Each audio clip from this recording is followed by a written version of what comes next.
Hello everyone, কেমন আছেন আপনারা সবাই? Welcome back to another video শুরু করার আগে সবাই ভিডিওকে লাইক আর শেয়ার করে দিও। আর এই চ্যানেলের সকল আপডেটস জানার জন্য অবশ্যই টেলিগ্রাম গ্রুপে জয়েন হইও। তো চলো শুরু করি আজকের ভিডিও। লাস্ট এপিসোডে আমরা দেখেছিলাম হানজেন ট্রেজার রুমের ভেতরে একটা বই নিয়ে এসেছিল। তারপর ও বই দেখে দেখে সব ভালো জিনিস নিতে শুরু করে। আর ও একটা সময় বলতেছিল কোনটা ভালো কোনটা মন্দ ওটা দেখার সময় নাই, একটা কাজ করে আমি সবগুলো ট্রেজারই নিয়ে নেই। আর এই কথাটা বলে হানজেন ওর স্পেস রিংকে অ্যাক্টিভেট করে আর ওই সবগুলো আইটেমে ও স্পেস রিং এর মধ্যে রেখে দেয়। হানজেন বলতেছিল ট্রেজার রুমের ভেতরে তো সবকিছুই ট্রেজার, তো আমি এই সবকিছুই নিয়ে নিব। আর তাছাড়াও আমি অনেক ভালো একটা ছেলে, আমি এই সবকিছু আমার হাতে করেই নিয়ে যাব। আমি অনেক ভালো একটা ছেলে, আমি যেটাই বলি সেটাই করি, কখনো কারোর সাথে প্রতারণা করি না। তারপর আমাদের 1 ঘন্টা পরের সিন দেখানো হয়। জাহু বলতেছিল হানজান ভেতরে ঢোকার 1 ঘন্টা হয়ে গেছে, এখনো ও বাইরে বেরোয়নি, তাহলে ও ট্রেজার রুমের ভেতরে কি করতেছে? আমরা কি ওর জন্য পুরো দিনটাই অপেক্ষা করবো নাকি? আমার মনে হয় আমাকেই ভেতরে গিয়ে ওকে বাইরে আনতে হবে। কিন্তু ওইখানে আমরা দেখতে পাই হানজান বাইরে বেরিয়ে এসেছে। হানজান বলতেছিল আমার জন্য ট্রেজার রুমকে ওপেন করার জন্য ধন্যবাদ, আমার কাজ হয়ে গেছে, তো এখন তোমরা ট্রেজার রুম বন্ধ করতে পারো। জিয়াও জাং বলতেছিল ক্যাপ্টেন ওই দেখেন হানজান বাইরে বেরিয়ে এসেছে, আমার তো মনে হয়েছিল যে ওর আরো সময় লাগবে। ক্যাপ্টেন যাও বলতেছিল হ্যাঁ তুমি কথা তো ঠিক বলতেছো, ও তো অনেক তাড়াতাড়ি বেরিয়ে এসেছে। তাহলে কি হানজান আগে থেকে জানতো যে ওকে কোন ট্রেজারটা নিতে হবে? জিয়া বলতেছিল হানজান তুমি কি ঠিক আছো?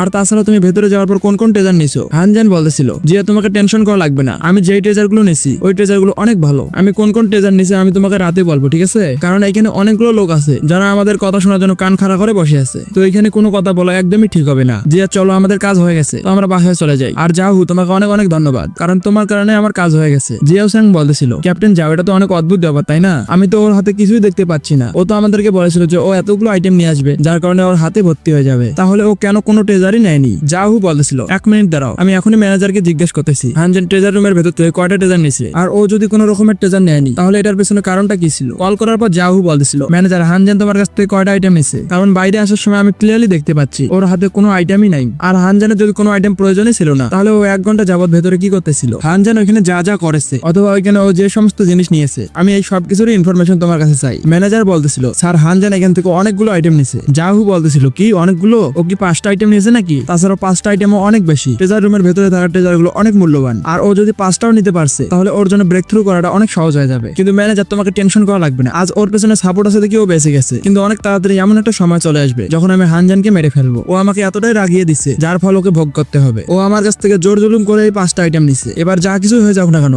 আমি হানজানকে এত ইজিলি যেতে দেবো না। ম্যানেজার বলতেছিল স্যার আপনি কি কথা বলতেছেন? ও শুধু 5টা আইটেম নেয়নি, ও আমাদের ট্রেজার রুমের 50% খালি করে দিছে, আর বিশেষ করে যে 50% খালি করেছে ওই সবগুলো অনেক মূল্যবান জিনিস ছিল, আর যেই আইটেম গুলো ও রেখে দিছে ওই সবগুলো অনেক লো লেভেলের আইটেম, তো এই জন্য ওই আইটেম গুলো থাকাও যে না থাকাও সে। আর আপনি শুধু এটাই বলতে পারেন যে ওই আইটেম গুলো শুধুমাত্র ডি র্যাঙ্কের আর ই র্যাঙ্কের লোকেদের কাজে আসবে। এই কথাটা শোনার সাথে সাথে জাহু অবাক হয়ে গেছে। আর জাহু বলতেছিল তুমি কি বলতেছো? হানজান আমাদের ট্রেজার রুমের 50% আইটেম নিয়ে গেছে, কিন্তু এটা কিভাবে সম্ভব? ও এই কাজটা করার জন্য কোন ধরনের ট্রিক্স ইউজ করছে? কারণ আমি ওর হাতে কোনো জিনিসই দেখিনি, আর আমি যদি আগে জানতাম ওর ট্রেজার রুমের 50% নিয়ে যাচ্ছে তাহলে আমি ওকে এখান থেকে যেতেই দিতাম না, ওকে ওই সব ট্রেজারই ফিরিয়ে দিয়ে যেতে হতো। জিয়াও জাং বলতেছিল ক্যাপ্টেন যাও হানজান তো অনেক বড় একটা শয়তান, ও আপনাকে বলেছিল যে ও হাতের মধ্যে করে আইটেম নিয়ে যাবে, কিন্তু ও ওর ওয়াদা রাখেনি, আর ও ট্রেজার রুমের 50% আইটেমই নিয়ে গেছে। ও কি আপনাকে একদমই ভয় পায় না যে যখন আপনি এই জিনিসটা জানতে পারবেন তখন ওর অবস্থা কি হবে? আমার মনে হয় হানজানের সাহস অনেক বেড়ে গেছে, আপনাকে কিছু না কিছু তো করতে হবে। জাহু বলতেছিল জিয়াও সাং তুমি একদম ঠিক কথাই বলতেছো, ও এইবার অনেক বেশি বেশি করে ফেলেছে, ওর ট্রেজার রুমের 50% নিয়ে গেছে যেটা গার্ডিয়ান অর্গানাইজেশনের অংশ। আর তাছাড়াও আমি এটা জিনিস ক্লিয়ারলি দেখতে পাচ্ছি যে ওর এতটা সাহস কেন বেড়ে গেছে, কারণ সবগুলো হায়ার আপস ওর পেছনে আছে। ও আগে থেকে এই জিনিসটা জানতো যে ওর এত বড় একটা কাজ করার পর ওর কিছুই হবে না, কেউ না কেউ তো ওর পেছনে আছে যে সবকিছুই সামলে নিবে। কিন্তু যা কিছু হোক না কেন আমি আর একদমই চুপ থাকবো না, কারণ ওর ট্রেজার রুমের ভেতর থেকে যদি 1-2টা আইটেম নিত তাহলে আমি চুপ থাকতাম আর এই কথাটা এখানেই ভুলে যেতাম। কিন্তু ট্রেজার রুমের ভেতর থেকে ও 50% নিয়ে অনেক বড় একটা ভুল করেছে। জিয়াও স্যার একটা কাজ করো, তুমি সুইমিং কে রিপোর্ট করিও না, আমাদের গার্ডিয়ান অর্গানাইজেশনের অন্য একজনকে রিপোর্ট করো যে ওই হানজান কি করেছে, আর এটা আমাদের রুলস এর বাইরে, আর কেউ এই কাজটা করতে পারবে না। আমি শিওর কেউ না কেউ তো হানজানের বিরুদ্ধে থাকবে। জিয়াও জ্যাং বলেছিল ক্যাপ্টেন যাও আপনার বলার আগে আমি রিপোর্ট করে দিয়েছিলাম, কিন্তু আমি তো অবাক হয়ে গেছি এই কথাটা জানার পর যে হায়ার আপসরা এই কাজটা কেন করতেছে। ট্রেজার রুমের কথা শোনার পর হায়ার আপসদের অনেক রেগে যাওয়ার কথা ছিল, কিন্তু ওরা সবাই শুধুমাত্র একটা কথাই বলেছে। অবাক হয়ে জিয়াহু বলতেছিল কি শুধুমাত্র একটা কথাই বলেছে? কিন্তু কি বলেছে? জিয়াও জাং বলতেছিল ওরা বলেছে হানজান একদম অসাধারণ। জাহু বলতেছিল কি হানজান একদম অসাধারণ? তাহলে কি এর মানে এটাই যে আমাদের সকল হায়ার আপস হানজানের তরফে কথা বলবে? হানজান কি এমনটা করলো যে কেউ আমাদের কথা শুনতেছেই না? তারপর আমাদের মাস্টারলির বাড়িতে দেখানো হয় হানজান একটা সুপার মধ্যে বসেছিল। হানজান বলতেছিল জাহুর জন্য এই শিক্ষাটা একদম পারফেক্ট হবে, আর তারপর আমি দেখবো জাহু যখন আমার সামনে আসবে তখন ও কেমন ব্যবহার করে। ও আমাকে অনেক বিরক্ত করেছে, আর ফাইনালি ওর উপরে আমি একটু প্রতিশোধ নিতে পেরেছি। কিন্তু হঠাৎ করে আমরা দেখতে পাই জিয়া ওইখানে টাওয়াল পরে চলে এসেছে। জিয়া বলতেছিল হানজান অনেক লেট হয়ে গেছে, তো এখন ঘুমানোর সময় চলে এসেছে। আর জিয়ার এই কথাটা শোনার সাথে সাথে হানজান একটু শরম পাচ্ছিল। হানজান বলতেছিল জিয়া তুমি কি বলতেছো? জিয়া বলতেছিল হানজান তোমার লাস্ট ফাইটটা তো মনে আছে তাই না? ওই ফাইটটাই তুমি অনেক ইনজোর্ড হয়ে হয়ে গেছিলে। আর আমি কখনোই চাই না যে কোনো ফাইটের মধ্যে তোমার এই ধরনের অবস্থা হোক। তো এই জন্য আমাদের পাওয়ারকে লেভেল আপ করতে হবে। তো আজকে যা কিছুই হয়ে যাক না কেন, আমি তোমাকে আজকে যেতে দেবো না। কিন্তু ওদের কাজ শুরু হওয়ার আগেই আমরা দেখতে পাই ওই রুমের দরজা কেউ খুলে ফেলে। ওই মেয়েটা বলছিল, তোমরা দুজনকে আর তোমরা দুজন এত রাতের মধ্যে এত শব্দ করতেছো কেন? তোমাদের এত শব্দ করার কারণে আমার ঘুমটাই ভেঙে গেছে। কিন্তু যখনই ও ওইখানে জিয়া আর হানজানকে দেখে তখনই ও অবাক হয়ে গেছে। জিয়া শরম পেয়ে বলতেছিল, মাস্টার লি তো বাইরে গেছে, তো এখন এই বাড়িতে আবার কে এলো? মাস্টার লি তো বলেছিল যে এই বাড়িতে উনি ছাড়া আর কেউ থাকে না। তখনই আমরা দেখতে পাই হানজান বলতেছিল, আরে 1 মিনিট দাঁড়াও, তুমি কে আর তুমি এই বাড়িতে কি করতেছো? ওই মেয়েটা বলতেছিল, তোমার কি এই প্রশ্নটা করার আগে একটু শরম হলো না? আমি কি করতেছি সেটা বাদ দাও, কিন্তু তোমরা কি করতেছো ওইটার কথা বলো। আর এই ঘরটা হলো আমার গ্র্যান্ডপার, তো তোমাদের তো এই কথাটা অবশ্যই জানার প্রয়োজন ছিল যে আমি কে। অবাক হয়ে হানজান বলতেছিল, কি তুমি মাস্টারের গ্র্যান্ড ডটার? আচ্ছা যাই হোক, মাস্টার তো আমাদেরকে বলেছিল যে ওনার একটা গ্র্যান্ড ডটার আছে, কিন্তু আমরা যখন এই বাড়িতে এসেছিলাম আমরা তো তোমাকে দেখতে পাইনি। আর এই জন্য আমি ভেবেছিলাম যে তুমি অন্য কোনো সিটিতে থাকো। ওই মেয়েটা বলতেছিল, তুমি একদম ঠিক কথাই বলতেছো, আমি অন্য সিটিতে ছিলাম আর আজকে আমি এই বাসায় চলে এসেছি। যাই হোক, আমার নাম হলো লি লিংজান আর তুমি নিশ্চয়ই হানজান। আমি তোমার ব্যাপারে অনেক কথা শুনেছি। হানজান যখন চেক করে ও দেখতে পায় লিনজান ই র্যাঙ্কের সোল ওয়েপেন, আর ওর ওয়েপেন ফর্মের নাম হলো স্যানং ট্রাইপড। আর সবচেয়ে ভালো ব্যাপার হচ্ছে এটাই যে এর কাছেও ডিভাইন ফর্ম আছে। হানজান ভাবতেছিল তাহলে তো এটাই যে এও 10টা ডিভাইন আর্টিফ্যাক্টের মধ্যে একটা। আমি তো কখনোই ভাবতে পারিনি যে আমার ভাগ্য এতটা ভালো হবে, কারণ স্যানং ট্রাইপড এত ইজিলি আমি পেয়ে যাব। হানজান বলছিল, তুমি আমাকে একটা কথা বলো, তুমি কি তোমার বাসায় এইভাবে থাকো? আর এখন তো আমি তোমার ঘরে আমিও থাকি, তো তোমাকে কেয়ারফুল থাকা উচিত। লিনজান বলছিল, হানজান তুমি কি বলতেছো? আমি তো আগে থেকে জানতাম যে তুমি এখানে আসো, আর সত্যি কথা বলতে বাসায় তুমি আমাকে এই কাপড়ের মধ্যেই দেখবে, আর আমাকে তোমার এই কাপড়ে দেখে নেওয়ার অভ্যেস করা উচিত, কারণ এই ধরনের কাপড় পরার পরে আমি পাই অনুপ্রেরণা নতুন কিছু বানানোর। জিয়া বলছিল, কি নতুন কিছু ক্রিয়েট করার জন্য?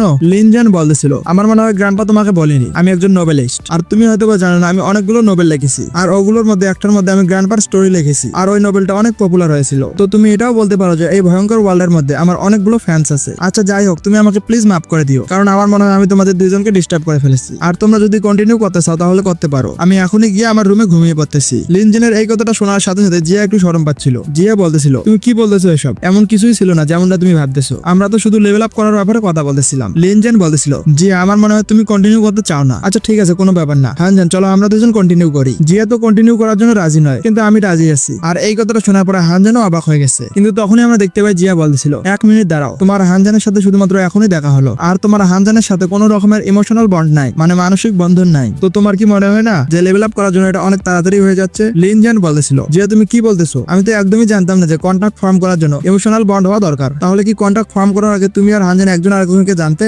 আমার মনে হয় তোমাদের দুইজনের কাছেও কোনো ধরনের ইমোশনাল বন্ড ছিল না। জিয়া বলতেছিল, কি তুমি কন্ট্যাক্ট ফর্ম করার কথা বলতেছিলে? আমার তো মনে হয়েছিল যে তুমি লেভেল আপ করতে চাচ্ছ।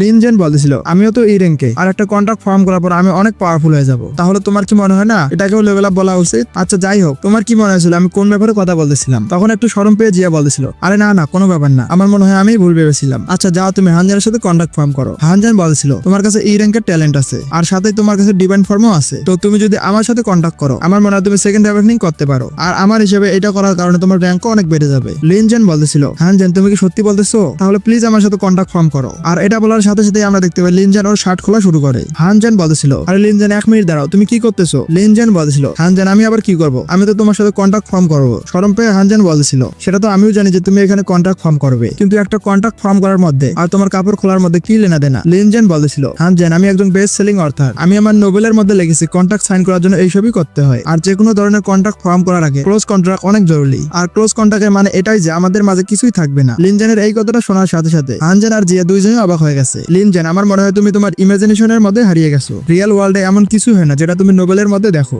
1 মিনিট দাঁড়াও, আমি তোমাকে এখনই শো করতেছি যে একটা রিয়েল কন্ট্যাক্ট কিভাবে করে। আর এটা বলার সাথে সাথে হানজান কন্ট্যাক্ট ফর্ম করা শুরু করে দিছে। হানজান বলছিল, এনশিয়েন্ট ডিভাইন ওয়েপন স্যানং ট্রাইপড অ্যাক্টিভেট হয়ে যাও। লিনজান বলছিল, হানজান আমার বডির মধ্যে অনেক ভয়ঙ্কর পাওয়ার ফিল হচ্ছে, আমার মনে হয় আমি সত্যি সত্যি লেভেল আপ করে ফেলেছি। আর ডিভাইন ইনসাইট স্কিল হানজানকে বলছিল, লিনজান এখন ট্রিপল এস র্যাঙ্কে সোল ওপেন হয়ে গেছে, আর এর ডিভাইন ফর্মের নাম হলো এনশিয়েন্ট ডিভাইন ওয়েপন স্যানং ট্রাইপড। লিনজানের কাছে রিফাইনমেন্ট আর ট্রু এসেন্সের ডিভাইন অ্যাবিলিটি আছে। যে কোনো মনস্টারের ম্যাটেরিয়ালকে যদি স্যানরং ট্রাইপডের মধ্যে দেওয়া হয় আর স্যানরং কর্ডনকে অ্যাক্টিভেট করা হয়, তাহলে স্যানরং কর্ডন ওই ম্যাটেরিয়ালকে রিফাইন করে সবচেয়ে পিওরেস্ট ফর্মের মধ্যে নিয়ে আসতে পারবে। অবাক হয়ে হানজান বলছিল, কি এনার্জির পিওরেস্ট ফর্ম? সত্যিই তো লিনজানের এই অ্যাবিলিটিটা একদমই অসাধারণ। লিনজানের এই অ্যাবিলিটিটার কারণে আমি ফিউচারে অনেক তাড়াতাড়ি ব্রেক থ্রু করতে পারবো, আর যে কোনো ধরনের মনস্টারের সাথে ফাইট করার সময় আমাকে এই জিনিসটা কখনোই ভাবতে হবে না যে আমার এনার্জি শর্ট পড়বে। তারপর আমরা দেখতে পাই লিনজান বলছিল, হানজান আমার ট্যালেন্ট কি আর আমার র্যাঙ্ক কি আগে থেকে বেড়েছে? হানজান বলছিল, লিনজান তোমার অ্যাবিলিটিটা একদমই অসাধারণ, বলে কাজ হবে না, আমি তোমাকে দেখিয়ে দিচ্ছি তোমার ট্যালেন্ট কি। জিয়া বলছিল, তোমরা দুজন কন্টিনিউ করো, আমি তোমাদের জন্য পানি নিয়ে আসতেছি। তাছাড়াও কন্ট্যাক্ট ফর্ম করার কারণে তোমরা মনে হয় অনেক ক্লান্ত হয়ে গেছো। ওইখানে আমরা দেখতে পাই জিয়া যাইতে যাইতে বলতেছিল, এটা তো অনেক অনেক ভালো ব্যাপার। আমি তো এটা একদমই আশা করিনি লিনজেন একটা ট্রিপল এস র্যাঙ্কে সোল ওপেন হবে, আর সাথেই লিনজেন টপ 10 ডিভাইন ওয়েপেনের মধ্যে একটা,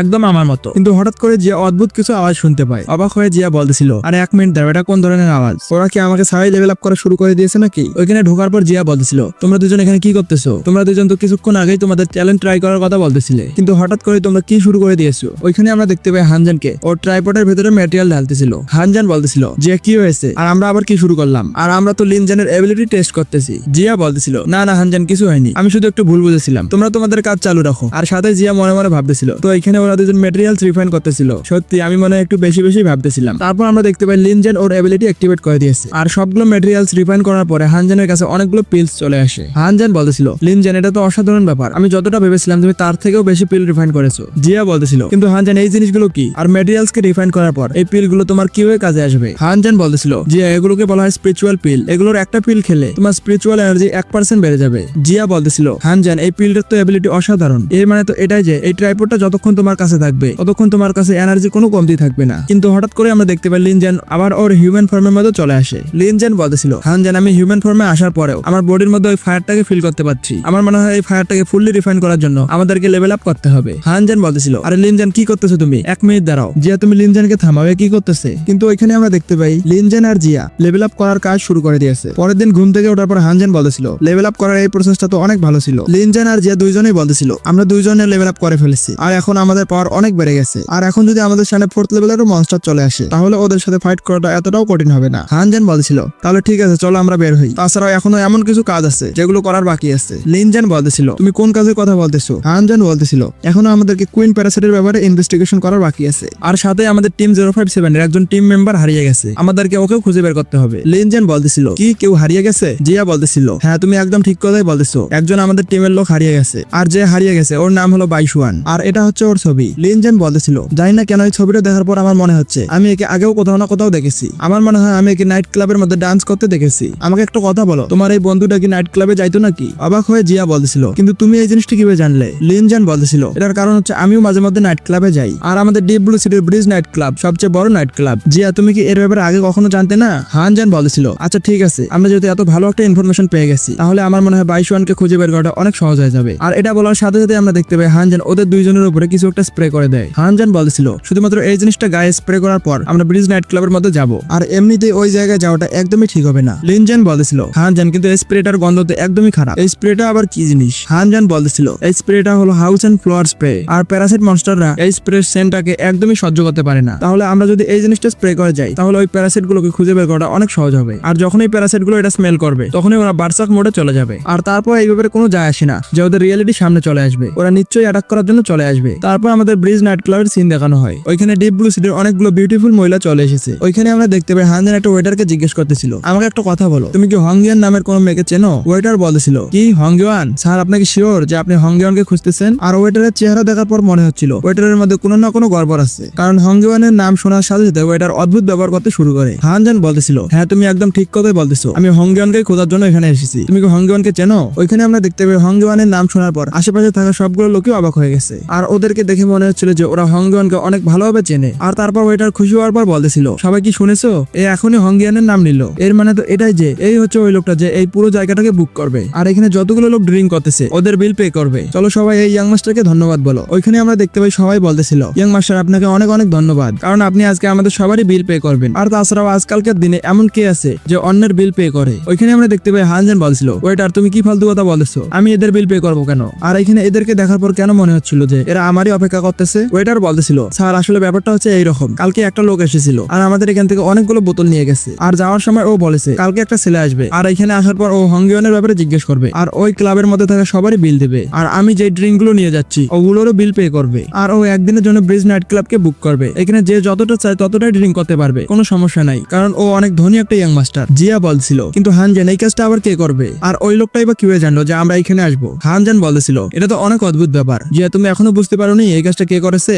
এই কাজটা করেছে ইফেন, শুধুমাত্র ইফেনই এমনটা আছে যে এতগুলো ড্রিঙ্ক করার পর আমাকেই বিল দেওয়া লাগবে, তো আমি এখানে কি বা করতে পারি? যেহেতু বাইশুয়ান এখানে নাই, তো আমার মনে হয় এদের সবার জন্য আমাকেই পে করা লাগবে। ওয়েটার বলতেছিল, ইয়াং মাস্টার আপনি আমার একটা কথা শুনুন, যে লোকটা ড্রিঙ্কস নিয়ে গেছে ওই লোকটা আপনার জন্য এই জিনিসটা রেখে গেছে, আর ও আমাকে বলেছিল যা কিছু হয়ে যাক না কেন এই জিনিসটা শুধুমাত্র আপনার হাতে দিতে হবে। আমি তো প্রথমে এই জিনিসটা খুলে দেখতে চাইছিলাম, কিন্তু পরে আমি আর ওটা খুলিনি, আমি ভেবেছিলাম যে কারো বক্সকে এইভাবে খুলে দেখাটা একদমই ঠিক হবে না। তো এই জন্য আপনি এই জিনিসটা নিয়ে চেক করে দেখেন যে এই জিনিসটার ভেতরে কি আছে। হানজান বলেছিল, ইফেন তুমি আমার জন্য আবার কি রেখে গেছো? তারপর আমরা দেখতে পাই হানজান ওই বক্সটাকে খুলে ফেলে। হানজান বলেছিল, এটা তো অনেক অদ্ভুত ব্যাপার, এই বক্সের মধ্যে একটা নোট পড়ে আছে, তো চলো দেখি এই নোটটার মধ্যে ইফেন কি লেগেছে। তো ওই নোটটার মধ্যে কি লেখা আছে আমরা দেখবো নেক্সট এপিসোডে। ভিডিও কেমন হয়েছে কমেন্ট করে অবশ্যই জানাবে। ভিডিও ভালো লাগলে ভিডিওকে লাইক করে চ্যানেলকে সাবস্ক্রাইব করে দিও। আর অবশ্যই আমাদের টেলিগ্রাম চ্যানেলে জয়েন হবে, কারণ তোমরা টেলিগ্রাম চ্যানেলে ভোট দিয়ে নিজের পছন্দের সিরিজের ভিডিও সবচেয়ে তাড়াতাড়ি দেখতে পারবে। তো অবশ্যই সবাই টেলিগ্রাম চ্যানেলে জয়েন হবে। আর তোমাদের সাথে দেখা হবে পরের ভিডিওতে।